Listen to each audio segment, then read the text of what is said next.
En esta sesión vamos a hablar de una cuestión muy importante que tiene que ver con la neotenia. Vamos a impartir aquí una lección más sobre esta cuestión que tiene que ver con la preservación de rasgos inmaduros, de rasgos infantiles, en una época donde el ser humano ya debe demostrar su madurez y su racionalismo propio de un adulto. Y aquí vamos a hacer referencia a la neotenia en relación con la política y con la geopolítica. Una de las actividades humanas en las que con mayor frecuencia el ser humano demuestra su infantilismo es cuando se cita con la interpretación política y sobre todo con la interpretación geopolítica. Esta es una cuestión que está muy de moda desde hace ya unos cuantos años, pero recientemente.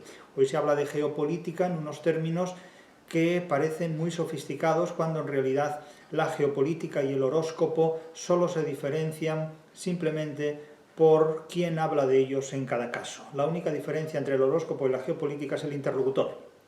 Cambia cuando unas u otras personas toman la palabra. Aquí vamos a hablar, por tanto, del infantilismo a la hora de llevar a cabo la interpretación de asuntos políticos en el contexto de una democracia, porque es muy difícil ser maduro y enfrentarse a alguien que no sabe razonar en democracia. Es muy difícil ser maduro y tratar de razonar con alguien que maneja los conceptos que le rodean desde una perspectiva completamente infantil. En una palabra, es muy difícil ser maduro con alguien que no sabe razonar en democracia. Por lo tanto, sin hacer juegos de palabras en relación con ser o no ser maduro en un entorno extremadamente infantil en estos momentos, en tal día como hoy, un 5 de enero de 2026, al margen de ser o no ser maduro en democracia, ser o no ser maduro ante alguien que no sabe razonar, la cuestión de la neotenia no es un tema trivial, no es un tema baladí. Vamos a referirnos aquí entonces a la neotenia política y a la neotenia en geopolítica, que nos cita directamente con el comportamiento que la democracia tiene como sistema político desde el punto de vista de la educación intelectual del demócrata, desde el punto de vista de la educación intelectual del ser humano.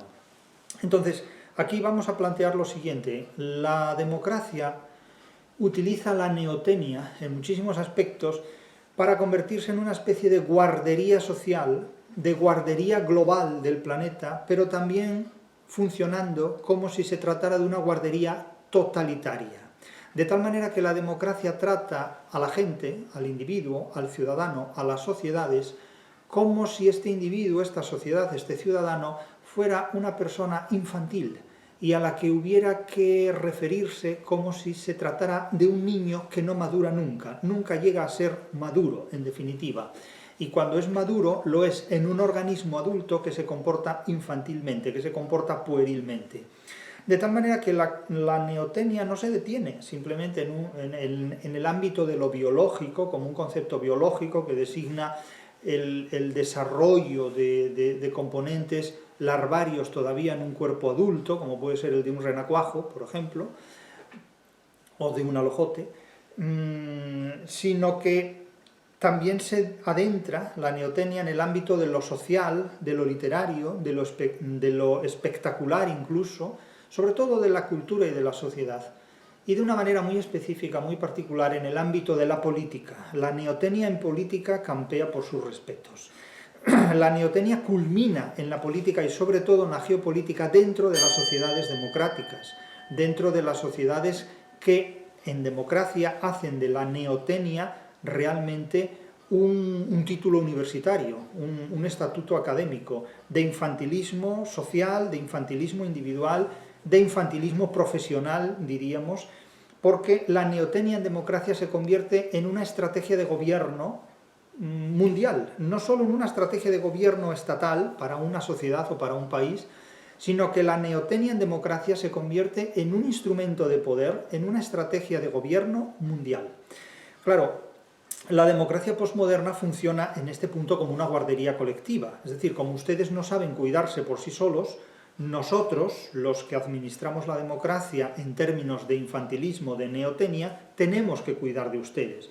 De tal manera que la democracia posmoderna, articulada en una neotenia política, administra una población de adultos que se comportan como niños, que son incapaces de asumir su propia responsabilidad, que son incapaces de asumir los retos que la vida exige para el desarrollo de su propia libertad. Es decir, son incapaces de vivir en libertad asumiendo la propia responsabilidad que supone ser originales y desarrollar una vida libre.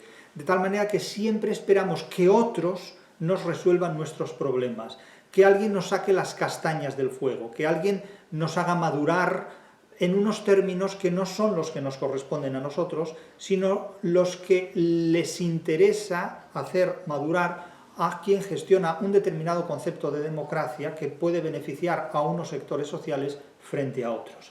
Entonces, claro, hay tres hechos neoténicos, vamos a señalar tres hechos neoténicos que caracterizan sobre todo la política y las democracias occidentales. Estos tres hechos neoténicos son los siguientes. En primer lugar, la infantilización de la interpretación política, ideológica y geopolítica. Ese es el número uno.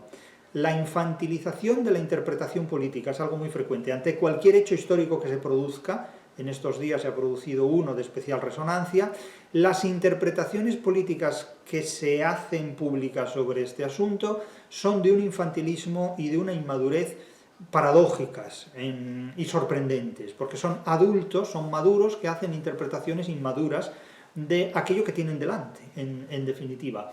De tal manera que la infantilización de la interpretación política, que no se limita a la política, porque es también publicitaria, religiosa, filosófica, literaria, cultural, social, ideológica, pero sobre todo política, es impresionante y se impone en la ciudadanía y en la sociedad de manera absolutamente cotidiana. Primera cuestión, la infantilización de la interpretación política.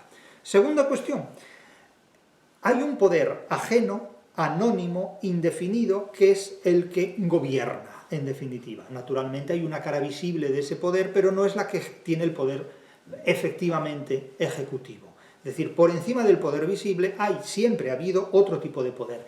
Y este poder de la globalización es un poder perpetuo, es un poder indudablemente totalitario, porque no tiene límites, no reconoce límites, impone límites a los subordinados, pero no se impone límites a sí mismo, indudablemente. Entonces se trata de un poder siempre ajeno, siempre trascendente, siempre superior.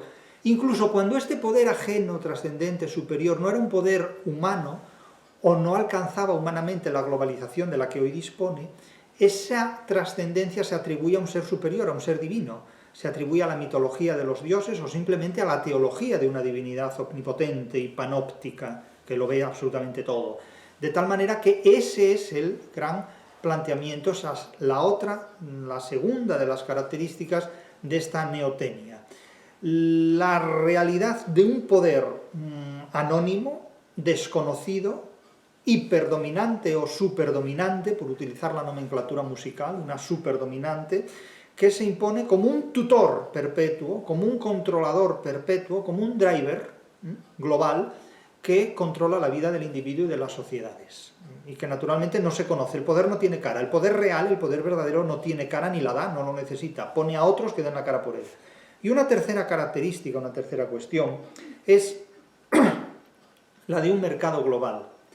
Un mercado global que potencia enormemente el consumo en términos infantiles, que provoca un consumismo, que genera un consumismo en términos extraordinariamente infantiles, como si se tratara de una guardería, de tal manera que lo que se estimula es la sumisión infantil, que limita la inmadurez, que desemboca en la inmadurez, la ansiedad emocional, la compra compulsiva de cosas que no sirven absolutamente para nada, la compra descontrolada de cosas como un estímulo emocional, y, naturalmente, los problemas psicológicos derivados de todo esto. Es decir, una ansiedad que se orienta hacia el consumo, que nunca resulta satisfecha, que nos preserva en un estadio permanente de inmadurez, es decir, veo lo que sea y lo quiero, porque quiero todo lo que veo en otras personas lo deseo para mí, y eso provoca un estímulo consumista absolutamente exagerado, absolutamente bestial. Vamos a la primera de estas cuestiones, a la que hace referencia a la infantilización de la interpretación política, ideológica, geopolítica, que protagoniza en cualquier momento pues un individuo, una colectividad, un gremio, una sociedad, una ciudadanía. Es una interpretación infantilizada desde los propios sistemas educativos, porque se nos educa para preservar en el infantilismo frente a los problemas religiosos, económicos, políticos, filosóficos, publicitarios, culturales, televisivos, cinematográficos. Las redes sociales son el gran instrumento, son la placenta de la infantilización y además han situado al ser humano ante unos procedimientos comunicativos enormemente infantiles. No se puede discutir un tema serio en una red social, porque eso se descalabra completamente, porque uno se somete a tal cantidad de interferencias absurdas y estúpidas que es imposible una argumentación sensata, porque en las redes sociales lo único que funciona es una figura retórica que se llama antanagoge, que consiste en decir y otro dice, pues tú eres imbécil, y alguien responde, pues tú eres más imbécil todavía. Eso es un antanagoge, es decir, llevar la contraria con una carga emocional que nada tiene que ver con la argumentación que se expone, pero que siempre resulta más o menos insultante, es inevitable, eso es un antanagoge, en definitiva, pues tú eres tuerto, pues tú eres ciego, tú eres sordo, pues tú eres más sordo todavía. Es decir, enfrentarse a un interlocutor con impulsos emocionales que de ninguna manera fundamentan o articulan una conversación. Es decir, una red social no es un lugar para argumentar absolutamente nada, de nada. Es el contexto más equivocado para tratar de razonar sobre cualquier asunto, indudablemente, porque está sujeto a espontaneidades, a irracionalismos, a impertinencias, a tal cantidad de ruidos que es como mantener una conversación con una piedra en una discoteca al máximo de decibelios. Eso no tiene ningún sentido, o sea, realmente no tiene ningún sentido. Parece mentira que las personas adultas se presten a intervenir en una red social pensando que alguien les presta la atención que pueda merecer la seriedad del mensaje que comunican. Es decir, es una manera de estropear una idea, realmente. Y sin embargo, para muchas personas es la única forma que tienen de comunicarse. Por eso yo siempre he dicho que las personas inteligentes se comunican pero no dialogan. No cabe esperar ninguna respuesta inteligente de una red social. No cabe esperar ninguna respuesta inteligente. Si alguien lo quiere esperar, puede hacerlo, eso es su problema. También se puede esperar, pues no sé, que las ballenas canten a coro, o que simplemente, como se suele decir de manera vulgar, que las ranas críen pelo. O sea, eso no tiene nada que ver. Es decir, lo cierto es que el ciudadano del siglo XXI está enormemente infantilizado y es enormemente inmaduro, porque no se concibe como un sujeto autónomo, capaz de asumir responsabilidades políticas propias, no se vale por sí mismo, siempre espera que sean otros los que le resuelvan sus problemas. Claro, esto es el reconocimiento de la propia inferioridad y la negación de la propia originalidad. Claro, no es capaz de pensar por sí solo, pero es que aún menos todavía es capaz de actuar por sí mismo, ni siquiera es capaz de organizarse en grupo para llevar a cabo actuaciones solventes. O sea, siempre espera que otros le resuelvan el problema, ¿no? Entonces es muy curioso que cuando un país como potencia internacional interviene en otro país, siempre haya alguien que diga, nosotros aquí tenemos el mismo problema, ¿por qué no haces lo mismo con nosotros? Y claro, la respuesta es, ¿y por qué no lo haces tú? ¿Por qué no lo hacen ustedes? ¿Por qué siempre esperan que sean otros países los que resuelvan sus propios problemas? Porque eso implica reconocer la impotencia propia para resolver un problema propio y delegar en los demás la solución. Los demás lo pueden solucionar, pero pasando su propia factura, indudablemente. De tal manera que es más caro la contratación de la solución que la gestión de la solución propia. Es el reconocimiento de la impotencia, es la explicitud de un complejo de inferioridad y la demostración más evidente de que una sociedad no es capaz de gestionarse por sí misma, no es capaz de obrar, de actuar por sí misma. Es decir, esperar que otros resuelvan nuestros problemas no es tener éxito, es renunciar al éxito propio, a la originalidad propia, a la legitimidad de nuestras propias acciones y a reconocer nuestra propia impotencia ante la incapacidad de resolver nuestros propios problemas, en definitiva. Es decir, que una gran potencia no está ahí por casualidad, está ahí porque otros países no saben organizarse por sí mismos y no saben crear modelos alternativos a los que genera esa gran potencia que absorbe a las demás, en definitiva, y que la absorbe conforme a sus propios intereses. No es ninguna potencia internacional es una hermanita de la caridad, evidentemente.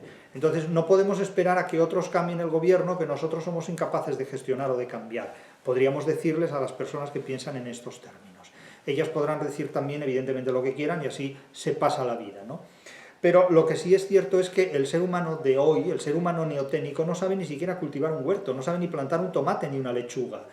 Se inventan y se promueven los huertos urbanos, que es una manera de entretener a la gente en la inutilidad más explícita, porque no dispone de soberanía alimenticia. Si en este momento se impusiera por una nueva pandemia, una nueva orden de confinamiento y no se administrara víveres a las ciudades, la gente se moriría de hambre en cuestión de 3 meses, o antes incluso, porque no dispone de soberanía alimenticia de ningún tipo. Es decir, se ha sustituido al huerto por el supermercado, se ha sustituido la producción individual por el comercio abastecido por una fuente extranjera, por una fuente exterior, que no sabemos cuál es, evidentemente. Suponemos que en el supermercado siempre van a estar esos productos que necesitamos consumir, pero ¿y si un día no están? ¿Y si un día nos vuelven a encerrar otra vez en nuestra casa? Si nos cortan el agua o la luz, pues nos morimos en nuestra propia casa, y pacíficamente además, sin necesidad de ningún tipo de conflicto bélico que lo justifique o que lo legitime. El ser humano sabe relacionarse con los animales hoy día, pero se relaciona de una manera improductiva con los animales. Se relaciona con los animales de una manera completamente lúdica, completamente afectiva y emotiva, paseando perritos por las calles, que no tiene por qué ser malo esto en absoluto, evidentemente, ¿por qué va a ser malo pasear un perro? Eso no tiene ningún sentido. Ahora bien, ¿por qué va a ser malo también cultivar la tierra con unos bueyes, o con un arado, o con un tractor? Es decir, hoy día se ha perdido la relación útil y productiva con el animal en nombre de un presunto maltrato al animal, de tal manera que lo que se tiene es una relación improductiva con el animal que puede redundar en un perjuicio para el ser humano en determinados contextos. Esto es un debate abierto, naturalmente, respecto al cual cada uno tendrá su opinión, pero es que al margen de la opinión que la gente tenga, los hechos se imponen de una manera que el ser humano debe interpretar y comprender para garantizar su propia supervivencia. Es que paseando perritos no derrocamos gobiernos, y alguien dirá, menos mal, y tendrá sus razones, porque es preferible pasear mansos perritos o perros potencialmente peligrosos, eso ya cada uno tendrá sus preferencias, que dedicarse pues a secuestrar jefes de Estado, a intervenir en potencias ajenas o simplemente a ocasionar guerras en determinadas zonas del mundo. Ojalá todo el mundo se dedicara a pasear perritos y se dedicara a estas actividades y no precisamente a, pues no sé, dar golpes de Estado o generar guerras violentas. Pero claro, también otras personas podrán razonar desde otro punto de vista afirmando que si no se producen estos hechos violentos se perpetúan determinadas tiranías. Cada cual tendrá su opinión respecto a estos asuntos, pero lo que no podemos negar es que es necesario tener una madurez y una solvencia interpretativa para analizarlos, y que no se pueden, no es posible, no se puede interpretar hechos complejos desde una neotenia política, desde un infantilismo político, que es lo que aquí estamos criticando. No estamos criticando la interpretación A o la interpretación B, estamos criticando el modo infantil de hacer una interpretación sea A o sea B. Esto es lo que analizamos, el modo infantil de interpretar erróneamente la realidad que nos rodea. No estamos aquí ahora discutiendo si esta interpretación de los hechos históricos que vivimos es correcta o incorrecta, o si es mejor que la otra. Lo que estamos es criticando un procedimiento infantil de interpretar la realidad política ante la cual nos encontramos, ahora y siempre. Lo que estamos criticando, lo que estamos impugnando es la neotenia política, no las interpretaciones políticas que cada persona, desde el punto de vista de las razones de las que cree disponer, sean unas u otras, argumenta frente a los demás. Eso debe quedar muy claro. Es evidente que el ser humano actual es un ser profundamente urbanita, porque la población rural ha sido desertizada, incluso desabastecida, y que el capitalismo ha domesticado al ser humano mucho mejor que cualquier totalitarismo anterior. El mercado domestica al ser humano mejor que la política. El mercantilismo, el capitalismo, domestica, amaestra, tranquiliza, mete en cintura al ser humano mucho mejor que cualquier dictadura, que cualquier totalitarismo. Es decir, el mercado puede ser mucho más violento que la política, pero muchísimo más violento que la política, y subrayo esto, el capitalismo ha domesticado al ser humano mejor que cualquier totalitarismo. El mercado ha domesticado al ser humano mucho mejor que cualquier sistema político. Que el mercado hoy esté asociado a la democracia, a una democracia muy sui generis, dicho sea de paso, porque es una democracia en la que el ser humano no decide absolutamente nada. Al ser humano le dan un contrato y le dicen firma esto, es decir, vote usted. Y ya está. Y no se pide un quórum, basta con que vote una sola persona en un país de 50 millones para que algo se apruebe, porque la abstención no computa. Entonces no hay oposición posible a la democracia, indudablemente. Y para renovar la democracia hay que salir de la democracia, lo cual supone una paradoja inasumible por la propia democracia. Entonces, claro, un urbanita que es incapaz de casi todo, que es vulnerable a cualquier cosa que le ocurra, a los cercos del poder, a los confinamientos pandémicos o a cualquier cosa que se le imponga, porque no tiene recursos propios para abastecerse y para sobrevivir, evidentemente, si a esto se le añade una neotenia intelectual y política, pues no sabe interpretar en qué mundo vive, en realidad. Entonces, ¿la política qué ofrece? Pues la política de las democracias del siglo XXI lo que ofrece son juguetes ideológicos, que son además disociativos. Son juguetes ideológicos que tienen una función disociativa en la sociedad. A mí me gusta este juguete, lo quiero, pero este juguete impide que yo lo ceda a otras personas sin relaciones hostiles. Es decir, este juguete que a mí me gusta disgusta a otro, de tal manera que el planteamiento es: yo jugaría con esta persona porque tengo mucho en común con ella, pero sin embargo sus juegos son contrarios a mis ideas. De tal manera que se difunden juguetes ideológicos, juguetes que marcan una diferencia ideológica entre individuos y grupos humanos. Son juguetes ideológicos los que promueve la democracia, que tienen un valor disociativo, desunen a la sociedad, separan a los miembros de una sociedad. Otra cuestión: identidades prefabricadas que también provocan desunión. Es decir, hay grupos humanos que se identifican con determinados valores que, en definitiva, no tienen ningún fundamento, porque en realidad no son valores que justifiquen una desunión con el vecino. Pero digamos que yo soy vegetariano, el vecino es carnívoro, yo no trato con el vecino. O al revés. Es decir, a mí me gustan los peces y a mi vecino le gusta la ternera, yo no trato con gente a la que le gustan los peces o a las que le gustan las terneras. Entonces, claro, se generan identidades prefabricadas, se diseñan identidades prefabricadas también con valor o con intención disociativa, que provocan desunión social. Causas sentimentales, las que quieran de todo tipo. Alguien siente pena porque la nube acaba de eclipsar el sol, o alguien siente pena porque se ha muerto un gatito. Entonces esto ya choca con alguien que, por ejemplo, no siente pena ante la muerte del gatito.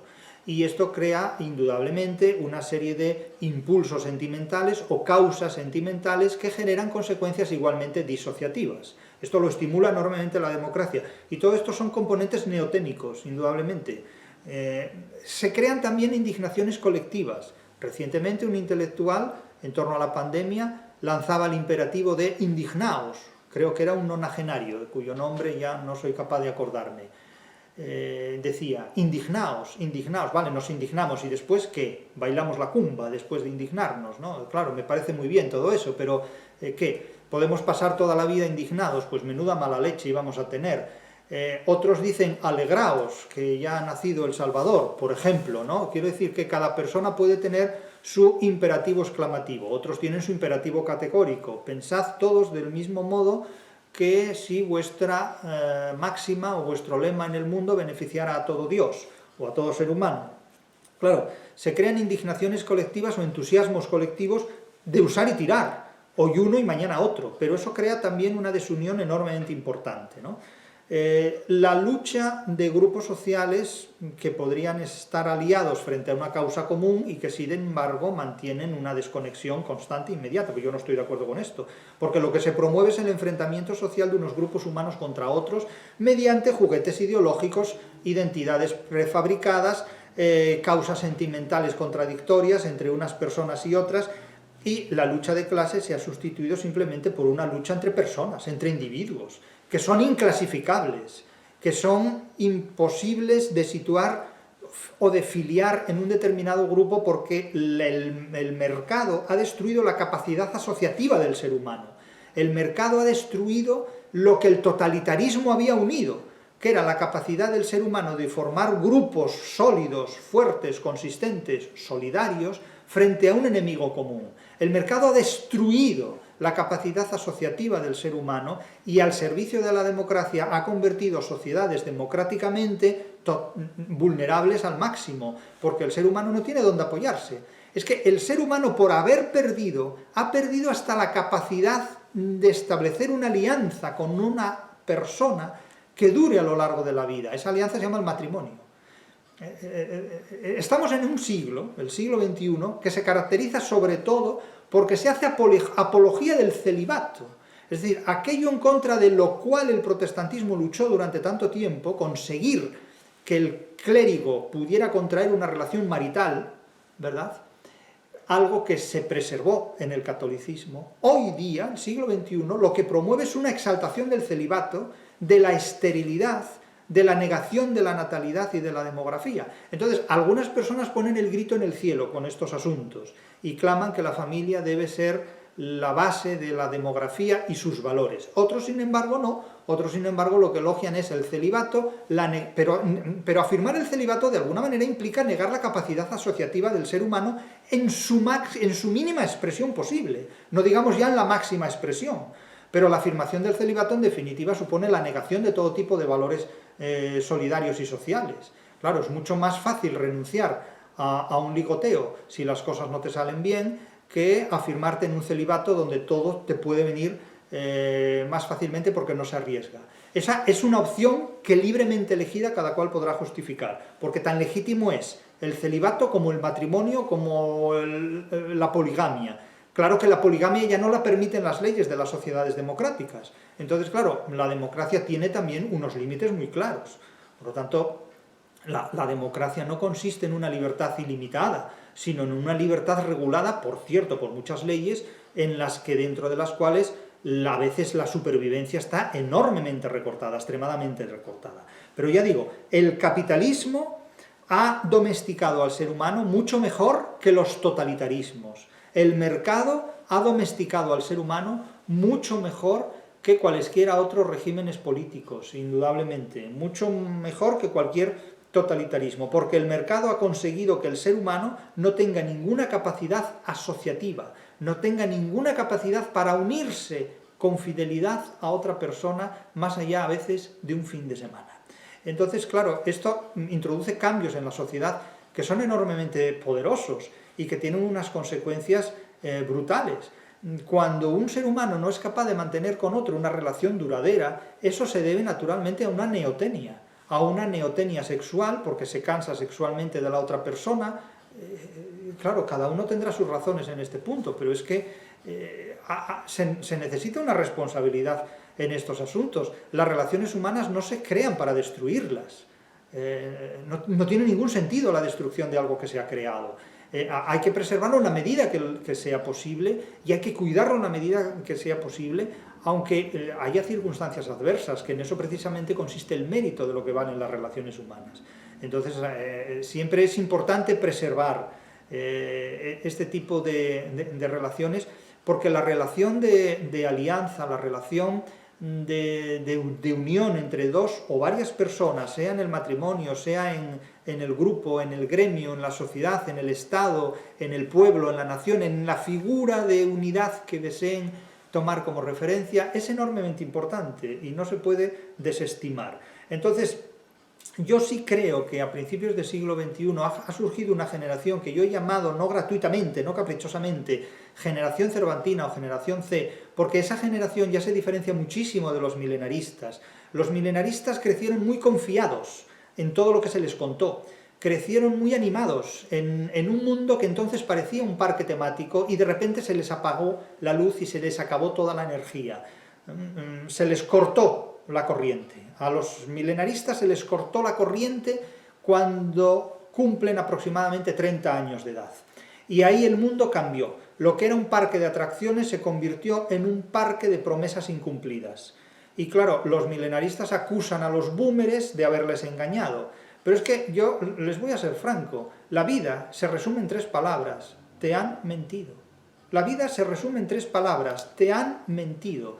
Y la culpa en parte es tuya por habértelo creído. Sin embargo, hay una generación ya, la nacida en el siglo XXI, que ya no es como los milenaristas, ya no se fía de lo que tiene enfrente, sabe que le mienten. Todavía no se explica cómo, porque aún no ha madurado lo suficiente, aún no se ha enfrentado lo suficiente al mundo para verlo, pero ya no es como los milenaristas. No diré que es mejor o que es peor, estos son valores que hay que determinar con una complejidad mucho mayor de la que ahora mismo puedo legitimar.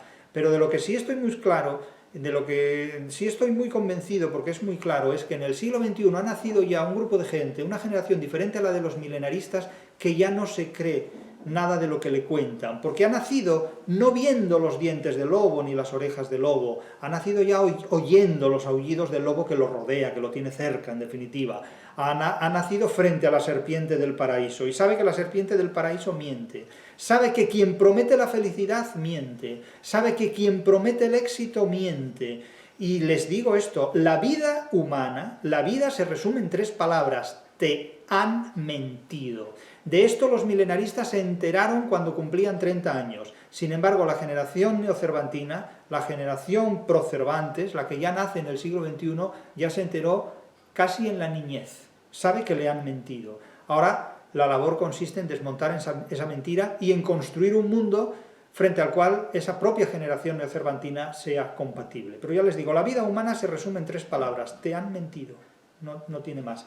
Y claro, la neotenia en este punto tiene mucho que decir en estas cuestiones. Claro, resultado de todo esto, pues una sociedad infantilizada, adultos que piensan como niños, que escriben de política como niños, que tienen una conciencia infantil, un concepto de libertad completamente pueril, infantil, unas capacidades inmaduras completamente, que piensan como niños, adultos que piensan y actúan como niños, como si estuvieran en una guardería, ya no en un colegio, sino en una guardería.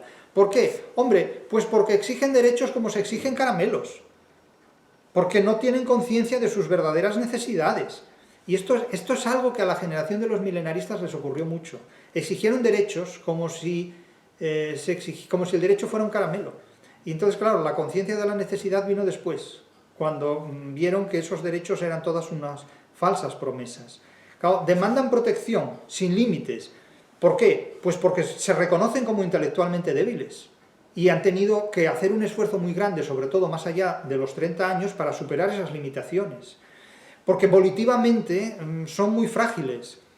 Y la llamada generación de cristal es en cierta manera más propia de los milenaristas que de los ya nacidos en el siglo XXI, porque estos saben que nacen con grandes limitaciones, empiezan a ser conscientes antes de tiempo de las grandes limitaciones bajo las cuales viven. Entonces, claro, los milenaristas demandan más protección que la generación procervantina, que la generación neocervantina del siglo XXI. Y una prueba de ello es que los milenaristas siguen exigiendo protección, siguen exigiendo tener lo que los boomers, la generación de sus padres, tenía cuando ellos tenían su edad. Y eso, naturalmente, para muchos boomers supone un chiste, porque se ríen a la cara de ellos, despreciándolos también excesivamente, porque era para decirles a los boomers, pero la culpa la tenéis vosotros en parte, porque les habéis prometido lo que les habéis negado después. Entonces los milenaristas también tienen razón en exigir que no habéis cumplido vuestras promesas que fueron hechas además en nombre de la Ilustración, en nombre de la democracia y en nombre de altísimos ideales. Entonces, claro, los milenaristas se encuentran con que los han engañado. Lo que pasa es que han tardado mucho los milenaristas en darse cuenta de ese engaño, porque si también aquí yo les digo lo mismo que a los alemanes. Si hubieran leído el Quijote habrían evitado 2 guerras mundiales. Los milenaristas, si hubieran leído el Quijote, habrían aprendido a distinguir en la realidad los engaños de los cuales la realidad que los boomers han llenado de trampas y de engaños han tenido delante de sí. Entonces, claro, hombre, el Quijote previene de muchos males, y esta generación, por eso la llamo neocervantina, es una generación que cuando descubra lo que les cuenta el Quijote van a estar más y mejor preparados para la vida, indudablemente. Pero es que, claro, ya digo, los milenaristas siguen demandando protección y dicen, es que no tenemos un piso, es que no tenemos un alquiler a mano, es que no tenemos trabajo. Y es cierto que no lo tienen, porque les han prometido todo eso y les han negado todo eso. Y es una gran injusticia en este punto lo que se ha hecho con esa generación. Que en parte esa generación es responsable por haber tardado mucho tiempo en darse cuenta de la mentira en la que vivían, es cierto, pero no es menos cierto que los boomers les han mentido, pero hasta los tuétanos. Y eso es, en fin, No diré que está muy feo porque es una cursilada, eso es algo mucho peor que una fealdad generacional. Eso es una traición, en definitiva, ¿eh? Eso es un engaño. Entonces, claro, esta generación huye de todo tipo de responsabilidad, huye de la responsabilidad como si la responsabilidad fuera el demonio. Entonces, claro, acaban ¿en dónde? Pues en consultas psiquiátricas, en consultas psicológicas, porque el narcisismo además los ha eclipsado, el protagonismo superlativo del yo los ha hecho perder de vista la realidad. Entonces son impotentes desde el punto de vista de la voluntad, no son capaces de ejercer su propia voluntad porque no saben cómo hacerlo, se ven muy débiles. Como diría Sófocles, para el que tiene miedo todos son ruidos, todos son incomodidades, entonces exigen y exigen y exigen, pero es que la vida no te va a dar nada. Ya digo, la vida se resume en 3 palabras, te han mentido, te han engañado. Entonces es una generación que cuando ya debería haber ejercido su voluntad, no lo ha hecho. Y ahora se encuentra débil, se encuentra enormemente débil en muchos aspectos. ¿Qué ocurre entonces? Vamos a la segunda parte. Pues que hay un poder ajeno, un poder externo, un poder trascendente que es el que controla la vida. Y este poder perpetuo, ajeno y trascendente funciona como un tutor. La democracia, de hecho, tutela la vida de los seres humanos en términos muy neoténicos, en términos muy infantiles. Y es un poder, además, que disfrazado de democracia no es realmente democrático, porque no consulta con el pueblo lo que el pueblo necesita. Es un concepto completamente ilustrado de democracia, es decir, completamente despótico de la democracia. Todo para el pueblo, pero sin contar con el pueblo. Nosotros se lo damos hecho y el pueblo simplemente firma un contrato, es decir, vota. De hecho, votar es obedecer, básicamente cumplir con ese contrato. Entonces, claro, este planteamiento convierte a la democracia en un espejismo, pero no en una democracia real, no en una democracia verdadera. Convierte a la democracia en un espejismo donde el individuo es un ser inmaduro, es una persona inmadura, donde la sociedad es completamente neoténica y donde la ciudadanía impotente, desunida, que ve cada cual su propio fantasma, su propio espejismo. El ser humano es el único que puede convivir con fantasmas. Los gatos, los perros, las serpientes, las cucarachas, las mariposas, las golondrinas no conviven con fantasmas, pero el ser humano convive constantemente con fantasmas. Es la única criatura biológica que convive con fantasmas, que se los inventa, que los decora, que habla con ellos, que los convierte en seres supremos, en fetiches, en númenes. Convierte a los fantasmas en dioses todopoderosos, en entidades a las cuales adora, reza, invoca, pide deseos, exige incluso inmortalidad, que es la forma más neoténica de vivir, considerar que hay un poder trascendente que te puede dar la inmortalidad, ¿no? Cuando hay muchos jefes de Estado ya que ponen en manos de la medicina la inmortalidad y ponen en manos del pueblo la eutanasia. Esto es muy curioso, ¿eh? Poner en manos de la medicina la inmortalidad para los jefes de Estado de determinadas potencias y poner en manos del pueblo la eutanasia para ofrecerle una muerte digna. Claro, esto es curiosísimo, porque no ofrecen una muerte digna a los jefes de Estado y ofrecen la inmortalidad al pueblo. Digo yo, vamos, si no es mucho pedir esto, ¿no? Porque parece que son los jefes de Estado de determinadas potencias quienes ponen su inmortalidad en manos de la ciencia y sin embargo pueden ceder en otras sociedades, en otros países, la eutanasia al pueblo. Y se han preguntado ustedes hasta qué punto no sería más adecuado ceder la inmortalidad al pueblo y ofrecer la eutanasia a los líderes políticos. Por ejemplo, claro, son planteamientos que unos estarán a favor y otros en contra, pero yo simplemente los planteo.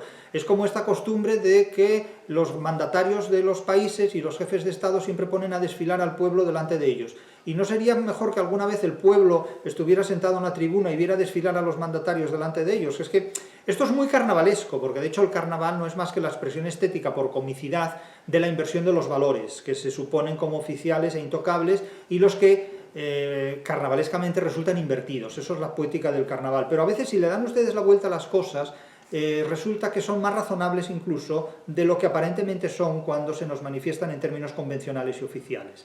La estética del carnaval es muy reveladora. Pero vamos a este poder que impone la neotenia. Este es un poder ajeno, un poder exterior, un poder trascendente, que a veces incluso está representado en fantasmas, como es el Gran Hermano. Y la filosofía ha sido la concubina de este tipo de poderes, creando auténticos fantasmas en toda la historia de Occidente, desde el Apeiron y el Nous, hasta el motor inmóvil, el demiurgo, el leviatán, el Dasein, el false geist, el espíritu absoluto y toda esta parafernalia de fantasmones que pueblan la filosofía, es decir, la cabeza de los adolescentes, porque como he dicho muchas veces, todo filósofo razona como si fuera un adolescente. A mí el racionalismo de la filosofía siempre me ha fascinado porque es como adentrarse en la efebocracia, en la efeboverborrea, en definitiva. Así es. Un filósofo habla siempre como habla un adolescente. Es decir, hablar de filosofía y hablar de neotenia en muchos contextos, no diré en todos porque eso no se puede afirmar, en muchos contextos es lo mismo, es hablar de una sinonimia. Neotenia y filosofía en muchos contextos son lo mismo, son realmente lo mismo. No hablemos ya de geopolítica y política, en muchos contextos son también lo mismo. Pero este dominio trascendente, exterior, anónimo, global, omnímodo, que se da a este poder extenso, se reconoce sobre todo por las consecuencias neoténicas que tiene. Claro, es un poder, insisto, perpetuo, global, anónimo. Nadie sabe quién detenta realmente el poder. Incluso ya en las caras de las monedas, que no están acuñadas por los estados, ya no sale el jefe del estado en una moneda, salen simplemente valores que no se sabe quién los ha puesto allí, pero ahí están. Entonces, claro, el estado se erige como un controlador desde la infancia del individuo, pero para servir a un poder trascendente que no se sabe cuál es.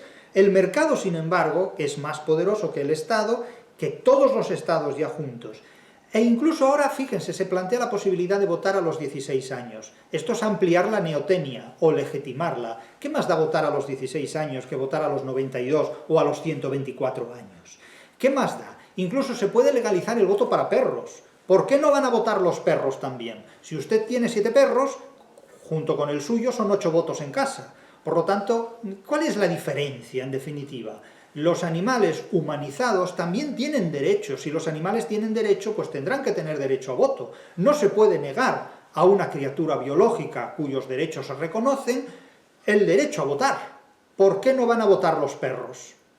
Díganme una razón por la cual no pueden votar los perros. Insisto, si usted tiene 8 perros, con usted son 9 votos ya en casa. ¿Que se quiere permitir el voto a los 16 años? Pues que se permita, en todo caso, que se permita votar a los perros mayores de 3 años de edad, por ejemplo, ¿no? Es un ejemplo.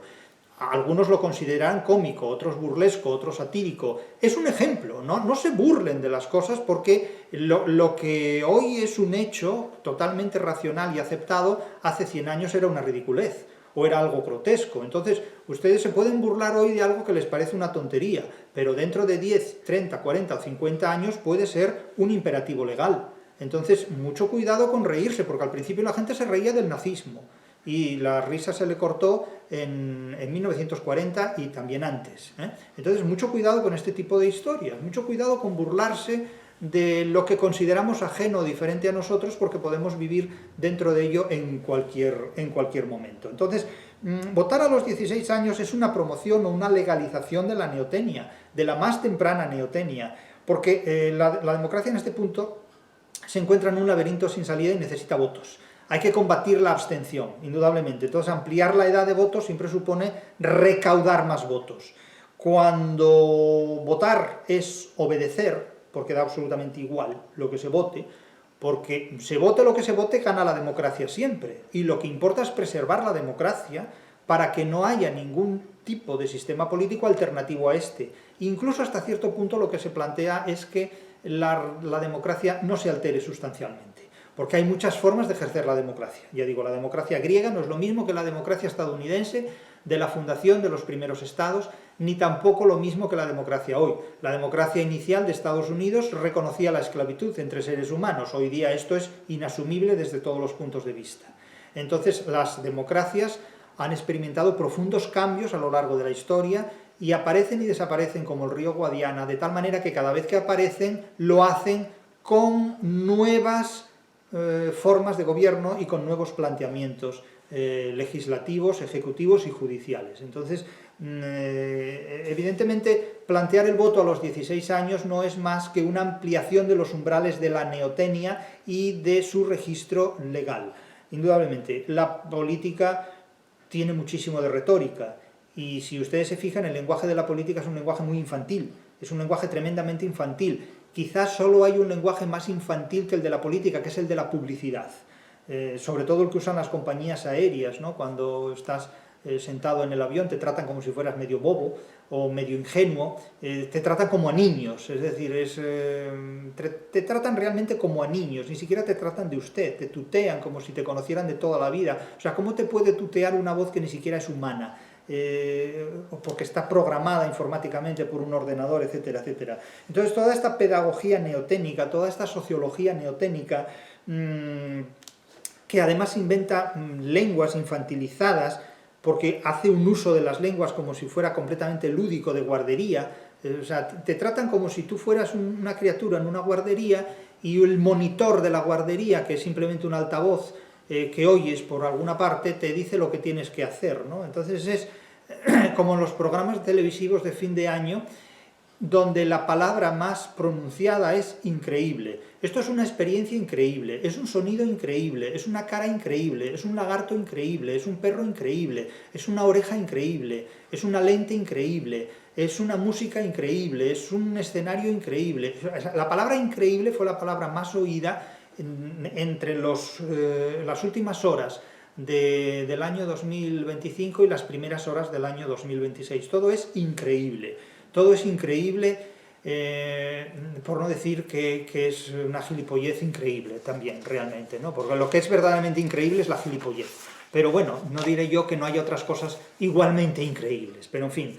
El caso es que en contextos de este tipo el poder no se ejerce sobre ciudadanos libres y adultos, sino sobre criaturas neoténicas e infantiles, sobre alumnos pueriles, sobre miembros de una guardería, sobre personas que creen y esperan que otros les resuelvan sus problemas. Que eso es el grado del infantilismo más manifiesto, que otros resuelvan mis problemas, ¿no?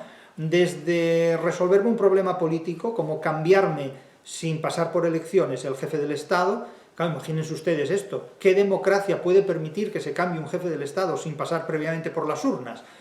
Pues esto ocurrió ya en Italia, cuando un político italiano sustituyó a otro simplemente porque se estableció este acuerdo sin que las urnas lo justificaran. Y esto ocurre cada 2 por 3, no hablemos ya en países donde simplemente no hay democracia y la jefatura del Estado se hereda genealógicamente en unos casos o por una democracia interna de un partido que gobierna sus élites en otros. Claro, la democracia se puede entender y se puede articular de muchas maneras. Todo depende del grado de neotenia de la población sobre la cual esta democracia se afirme. En este punto, claro, la democracia no es un sistema político pleno, sino que es un mercado de emociones ideológicas, en virtud de la cual se va regulando todo lo demás. ¿Es un sistema de autogobierno o es un sistema de mercadería ideológica, emocional, emotiva? ¿Es un mecanismo de tutela ajena o es un ciudadano que lo decide todo con su voto? ¿Es un niño eviterno, el ciudadano demócrata, o es un adulto que trata de razonar con gente que no está suficientemente desarrollada? Ya digo que es muy difícil hoy ser maduro y comunicarse con alguien que no sabe razonar. Eso es bastante difícil. ¿Cómo se puede madurar en una sociedad? ¿Cómo se puede ser maduro en una sociedad rodeado de personas que no saben dialogar, que no saben ser adultas y que no saben comportarse como adultos? Insisto, es muy difícil madurar en una sociedad donde ser maduro resulta imposible porque no hay con quién demostrar esa madurez. No tienes con quién demostrar que eres maduro, no tienes con quién demostrar que eres adulto, que razona como un adulto, sino que todo es un lenguaje neoténico, todo son normas del juego infantiles, neoténicas. Es una sociedad que no te permite madurar. Si quieres ser maduro, no te deja ser maduro, porque hay gente que puerilmente, infantilmente impone unas normas por encima de la madurez de los demás. No puedes madurar, pero puedes votar. Puedes hacerlo a los 16 años, según se plantea. Madurar no, votar sí. Esto hace sospechoso todo el procedimiento, pero allá cada cual. El caso es que cuando los adultos se comportan como adolescentes, cuando los adultos no maduran, cuando el infantilismo social se utiliza como un recurso de dominación al prójimo, global, mercantil, ideológico, político, pues el mundo está en manos de adultos que lo gobiernan como niños, de tal manera que nos encontramos con que un niño se enfrenta a un maduro, un adolescente se enfrenta a una persona adulta, y si el adolescente tiene más poder, la persona madura o la persona adulta pues no tiene ninguna capacidad de reacción. Todo esto, evidentemente, en manos de redes sociales, de series televisivas, de cine, de publicidad, de mensajes o consignas políticas, Es una orquesta de infantilismo global, es una orquesta de infantilización masiva de la población que convierte a la sociedad en un libro de literatura infantil. De hecho, nuestra sociedad es un libro de literatura infantil orquestado por una neotenia política de dimensiones globales. Y claro, aquí desembocamos en el mercado global. Un mercado global y sin alternativa posible. Un mercado que provoca y genera un consumo insaciable, permanente, sin intermedios, sin pausas. Una sumisión emocional determinada por un consumo infantil. Caramelo veo, caramelo quiero. Consecuencia, problemas psicológicos, ansiedad emocional, emociones incontroladas, sumisión neoténica completa, sumisión infantil al poder. Y por supuesto la cronificación de la inmadurez. En el mercado de lo político, desde un punto de vista neoténico, los límites son invisibles, ya no llegan, sobrepasan el horizonte. La estrecha correlación que hay entre cultura de masas y política, entre cultura de masas y emociones políticas, no es casualidad, y es tremenda. Es que las emociones políticas son el combustible de la cultura de las masas, y es lo que alimenta, francamente, el comportamiento de las sociedades del siglo XXI, sobre todo de las sociedades democráticas. Mantiene a la población infantilizada, la política es un espectáculo de pan y circo. De pan y circo. El pan cada vez de peor calidad, pero el circo cada vez más luminoso y más ruidoso. Cada Navidad hay más luces en la calle. No sé si hay más pan.